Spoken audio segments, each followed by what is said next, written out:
Hello everybody, my name is Rolak, and welcome back to another episode of Banjo Kazooie. In the last episode, we got started with our little adventure by going into the first world, Mumbo's Mountain. And in this episode, we're going to be continuing on into Gruntilda's lair, starting with breaking this note door. Shut up. Alright, so, I think we've already done this, we did this already, we just didn't save properly. Anyway, we're going to be going on through this note door, further into Grunty's lair, see what we can find. The door was easy, you got past. Unfortunately, you're first and last. She's gonna keep mocking us. Here's I don't know what they're called. I'm just gonna call him Grunt. Does that make most sense? First thing you want to do is head down these stairs. This little alcove right here, and wake up this buddy. You've activated a magic cauldron. Find two, the same color, to create a shortcut.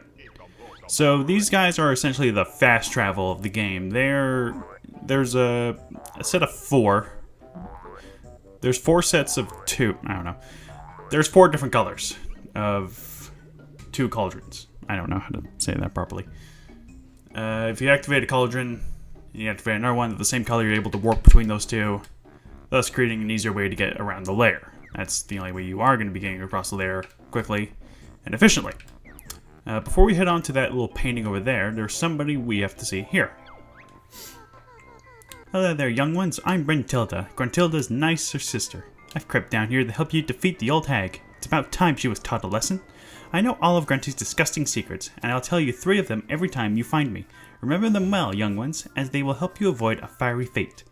Just be if you like to hear them. So, Gruntilda is scattered across nearly, I want to say almost every room in Gruntilda's lair. She's not in every single room, but she's practically everywhere.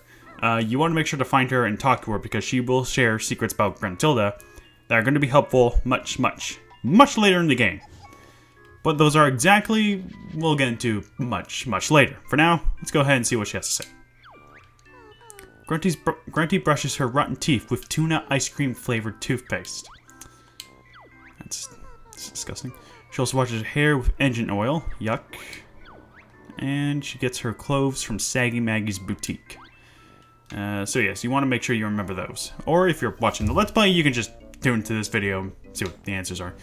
Alright, let's go ahead and hop on this one. Fill in the first one.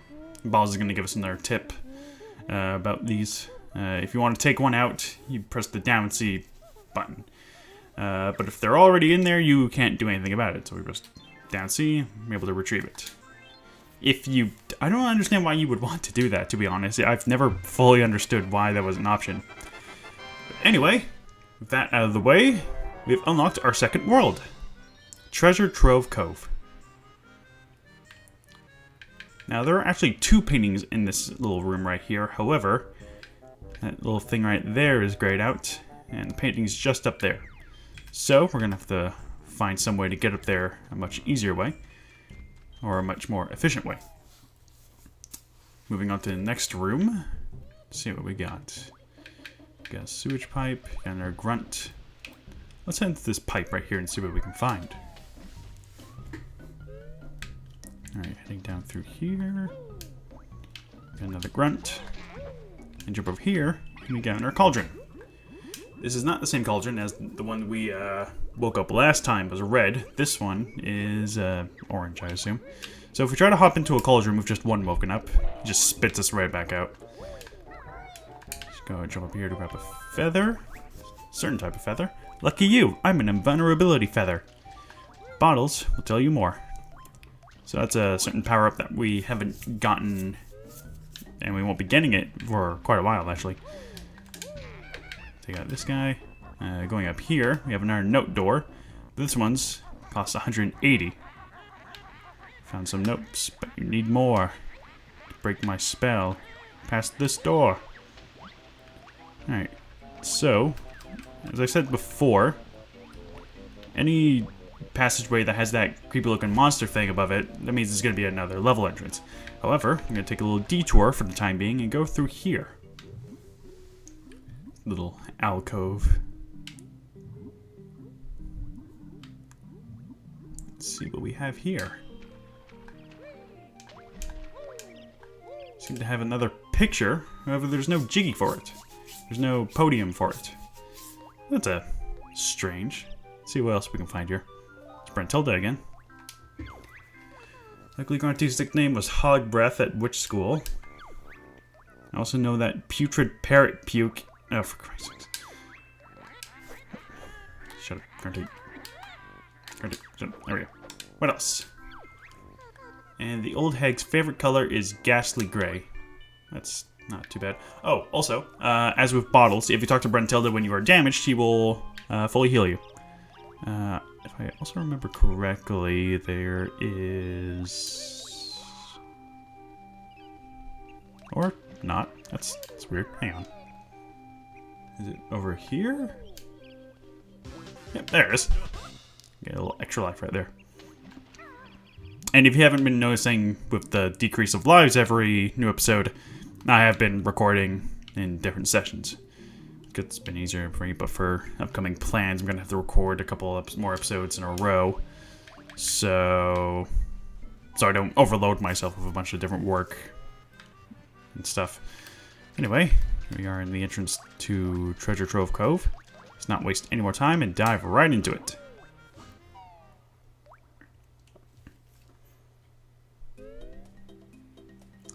Alright. Ahoy there, this be Treasure Trove Cove. There be 2 new moves for ye to find. Alright. Let's go ahead and jump in here. Snacker smells tasty dinner. Stay just there. So yes, there's our first Banjo, but this fella right here, Snacker, bit of an annoying, fellow. Every time you enter the body of water that's surrounding the entirety of the world, this guy will pop up and bite you. He may get you if you're not quick enough, but you can... There is a trick to swimming faster than you normally are. Aside from going underwater, if you just simply double jump, you are able to go as faster than normal.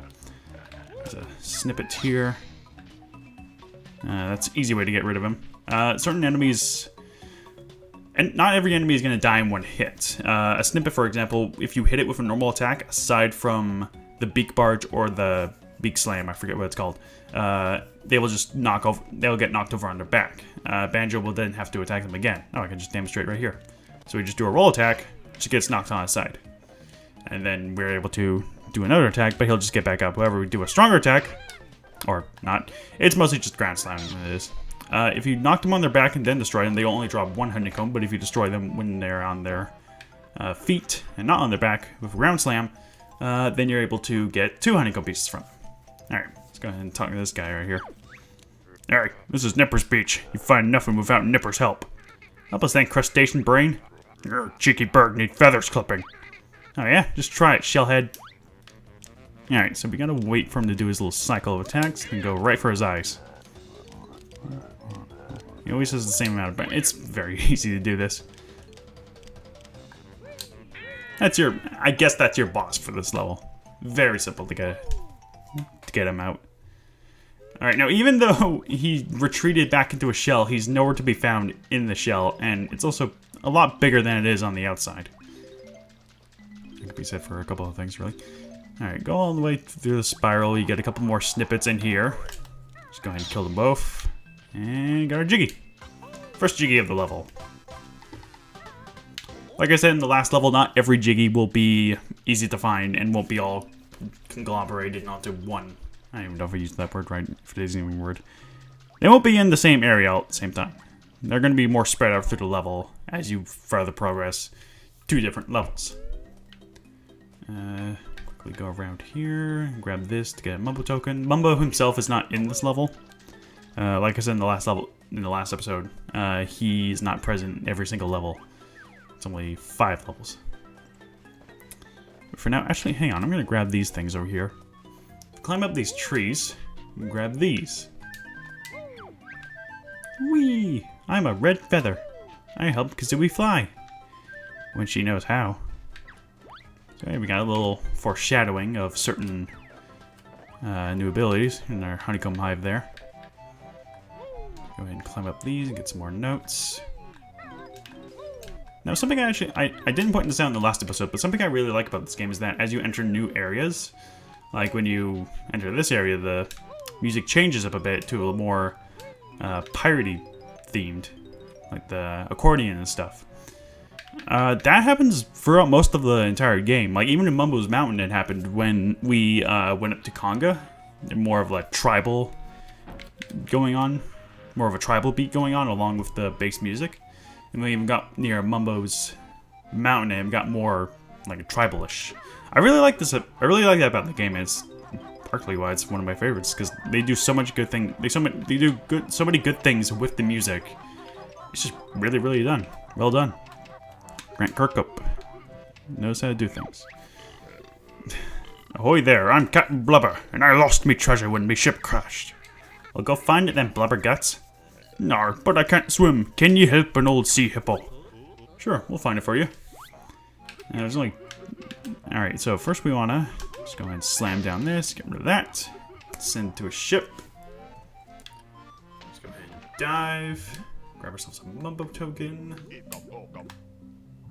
Grab some notes. And grab this gold. Ahoy there, I be Blubber's treasure. Alright, let's go ahead and return this to him and see what he thinks. I just knocked my desk. There you go. Aye, that be half of me gold.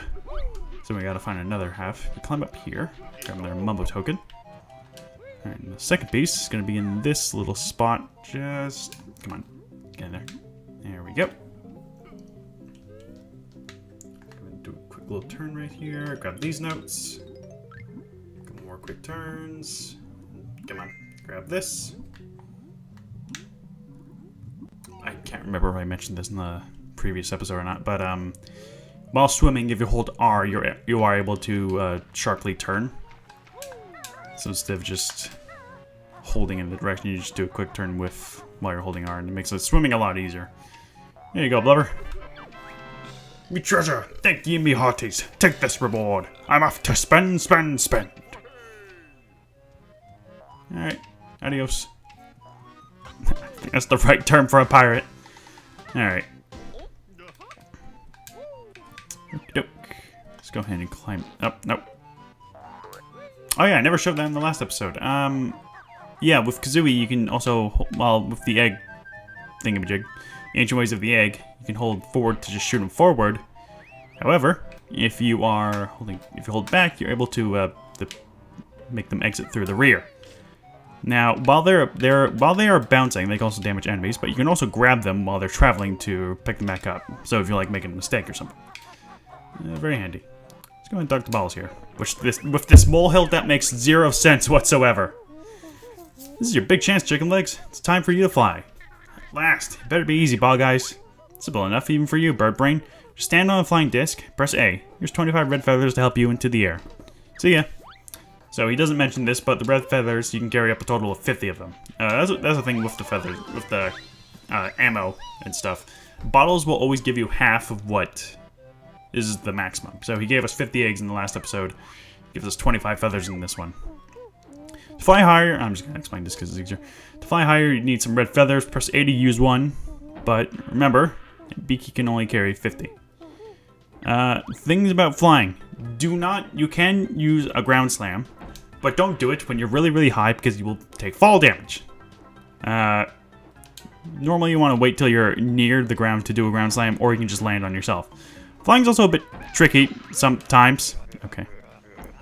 Until this booty. Ugh. It should not be in a sentence. Let's go and grab this. Oops. That golden treasure was for me. Now harder still the game will be. She says that, but the game doesn't get any harder than it usually does. It's just kind of, I don't know, flavor text, I guess you can call it. Alright, so this world is actually really, really... For the second level, it's actually kind of it's a lot bigger and more... a tad bit more complex than Mumbo's Mountain, but still pretty simple to get used to. So we're going to climb up these, and we're going to find bottles once more. What you got for us this time, buddy? You'll reach new heights with my shock jump spring. Does Kazooie do it? My legs are tired. Don't worry, the turkey does all the work. Simply stand on a shock jump disc, press and hold A. It's going. You've learned all the Cove's new moves. Alright, there we have it. So this is practically like the high jump, if anything. When you're standing on this, hold A, and you do a really high jump. You grab a token there. While you are holding down A, you are able to move just a tad bit, so you can get more distance on your jump. Or you can just do this. Normally, you would just have to do it like this, and then I guess double jump to the next platform, but I mostly just do this. Makes it a lot easier. This over here. Let's go jump over here. And on the final one, we grab ourselves another Jiggy. Alright. That's 4 out of 10. We're making good progress so far. One more thing we want to do while we're on these pads is jump over to this one. This has the pink Banjo. We also... actually... Oh, and you have to keep holding it down, or also you'll just do it... If you just do a partial jump like that, you'll just get that far. If you hold it down but don't do anything... It depends on how long you hold the jump, depends on how far you're going to go. So if you just release it just after jumping, you're not going to get far. Let's go ahead and climb up on this. Grab these feathers so we can just get maxed up. Oh, and just with flying, or not, just with swimming, if you hold R while flying, you also do a sharp turn. That will be helpful. That will be very helpful much, much later on. But as for now, it doesn't really serve a whole lot of purpose. Okay. Okay. These guys usually just hold... These guys hold a bunch of goodies for you to collect, so it's a good idea to just jump in these guys while you have the chance. These enemies over here are annoying. If you get hit by them, they will steal your eggs and feathers, which is very, very annoying. If you defeat them, you will get them back, so it's no real loss. Otherwise, you'll just lose them if you leave them alone. Alright, so going up this tower. It's a very, very long tower. Okay, as I was saying, going up this tower, we have a little X right here. Just go ahead and slam it. And that points an arrow in that direction. Now, we could fly all the way to it, but there are a lot of collectibles on the way. So, before we do anything, we're just going to take a little land right here. Actually, go over here, first of all. You don't need any more feathers. And obviously, if you collect any more things while you're at maximum amount, you won't be able to carry any more. Here. Climb up and grab another Jiggy. And while we're over here, there is one more thing to grab. Not here exactly. Oh, crap. Ah. Yeah, Snacker's really annoying. First time you're here. Yeah, just around here. This took me forever to find when I was younger. Just down here is your first honeycomb for the level. Yeah, when I was... Nope. Yeah, very annoying. Yeah, when I was younger, I never even found that in my several playthroughs that I did of this game. I think it took me several years to actually find that. Alright, so, back on the treasure path. Got another one of these guys. Apologize if I am not explaining any of the names. I really don't... Okay. I need to find a honeycomb hive. I really don't know any of the names by heart. They've never... The names of the enemies are only explained or revealed through the credits, so I have no idea what any of the names of the enemies are, because it's been a long while since I've beat this game. Alright, this guy, right here, if you get close to him, he will chase you down, and if he gets close to you, he will blow up. So, don't get close to him. If you hear a little growl like, "Rrr," that means he's onto you.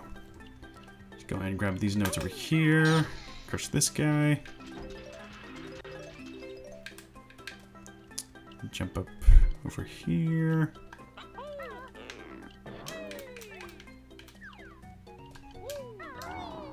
Just one more. And we're back where those stairs would have led us if we would have kept going up. So, but because we missed a bunch of notes, I'm going to go and collect them all. Alright, there we have it.